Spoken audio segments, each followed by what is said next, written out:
Hi guys, welcome to How to Maximize. In this video, I will show you how to add taxes on Squarespace. First, open your browser and then go to myshopify.com. Then click on Settings on the bottom left. Now click on Taxes and Duties on the left. Once you're here, scroll through or search your country. Now search and go to Location-Based Tax Settings on Shopify on another tab. As you can see here, you will be provided all the steps you need to follow. Just go through each and every one of them carefully, and the steps will differ from one country to another, so make sure to check it out. Once you do that, go back to the previous page. From here, just select your country. From here, just go through the features and you can use it however you need.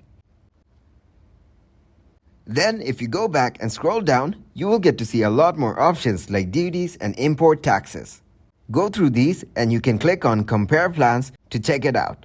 Now, scroll down even more to see more options. Just go through them and select whichever is required for you, and that's it. Thanks for watching, and please leave a like, subscribe, and share.